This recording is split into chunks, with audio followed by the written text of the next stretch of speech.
Hello guys, तुम्हारा स्वागत है मेरे चैनल पे। आज हम एक्सप्लेन करेंगे सोलो लेवलिंग का 115वें चैप्टर का। हम देखते हैं अमेरिकन हंटर्स ब्यूरो का सीन, जिधर माइकल कॉर्नर और नॉर्मा सेलर डायरेक्टर से माफ़ी मांग रहे होते हैं। डायरेक्टर डेविड कहते हैं, तुम लोगों को मैंने इधर माफ़ी मांगने के लिए नहीं बुलाया। डेविड कहता है, मुझे ये बताओ कि वहाँ पर हुआ क्या था। माइकल डेविड से कहता है कि नॉर्मा के रिएक्शन से पता चला कि संग जिन वो जो है वो भी एक किंग है। डेविड नॉर्मा से कहते हैं कि तुम्हारा कहने का मतलब क्या है, संग जिन वो जो है वो एक नेशनल लेवल का हंटर है। नॉर्मा कहती है, मुझे इस बात को क्लियर करना चाहिए, जो हंटर्स अवेक होते हैं मैं उनकी कनेक्शन पता कर सकती हूँ दूसरी दुनिया से उनके ऊपर रोशनी आ रही होती है ब्रिलियंट लाइट की, जो जिसकी रोशनी ज़्यादा होती है मैं उसको किंग कहती हूँ। लेकिन वो उस बात को कहते कहते कि संग जिन जो है वो एक किंग नहीं है, उसके अंदर कोई ब्रिलियंट लाइट का फ्रेगमेंट, कोई लाइट नहीं थी, उधर एकदम डार्कनेस थी। मैं उधर देख रही थी तो वो भी मेरे को देख रहा था। नॉर्मा कहती है वो खुद ही एक डार्कनेस है। उसके बाद डेविड बोलता है, तुम्हारा कहने का मतलब क्या है, वो जो संग जिन है वो एक इविल हंटर है। नॉर्मा कहती है कि मैं इस बात पे बहस नहीं कर रही, संग जिन वो एक अच्छा इंसान है या बुरा इंसान है, लेकिन बाकी के हंटर दूसरी दुनिया से पावर्स लेते हैं, लेकिन जो संग जिन वो है उसके अंदर से ही पावर निकल रही है, वो डार्कनेस की कोई लिमिट नहीं है उसकी पावर की। डेविड ये सुन के बहुत हैरान हो जाता है। वो बोलता है, वाकई में उसकी पावर का कोई लिमिट नहीं है। डेविड खड़ा हो जाता है और बोलता है, तुम लोगों ने बहुत अच्छा काम किया। माइकल उससे कहता है, आप कहाँ पर जा रहे हैं। वो डेविड बोलता है, मैं B24 फ्लोर पे जा रहा हूँ। डेविड उसे भी चलने बोलता है। वो बोलता है, हम नॉर्मा की पावर से उसको नहीं लेके आ सकते, तो हमें उसको किसी और चीज़ से झांसा देके इधर अमेरिकन को बुलाना पड़ेगा।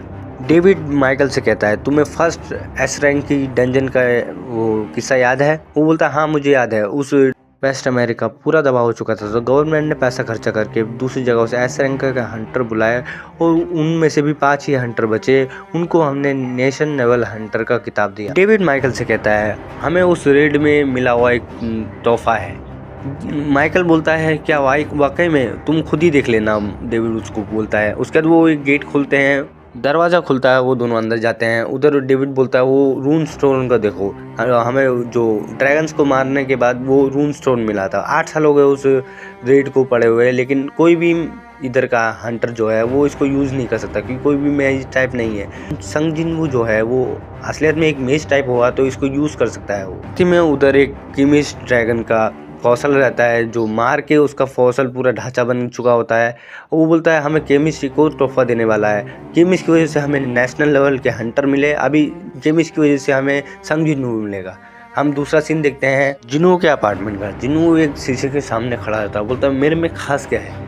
तो मेरे में तो कुछ है नहीं, मैं बस ये अवेकनिंग के बाद जो भी है, मेरा चेहरा वगैरह मेरा लंबा हो गया हूँ, मेरे मुंह पे दाने नहीं आ रहे, क्योंकि मैं हीलिंग फैक्टर को यूज़ कर रहा हूँ, तो इसलिए लगता है मैं हैंडसम लग रहा हूँ। उसके बाद वो बाहर निकलता है, गेट बाहर निकलता है, अपने बहन को देख, वो अपने बहन से पूछता है कि मैं एक लड़के के तौर पे कैसा लगता हूँ। वो उसकी बहन बोलती है, तुम एक लड़के नहीं हो, तुम एक इडियट हो।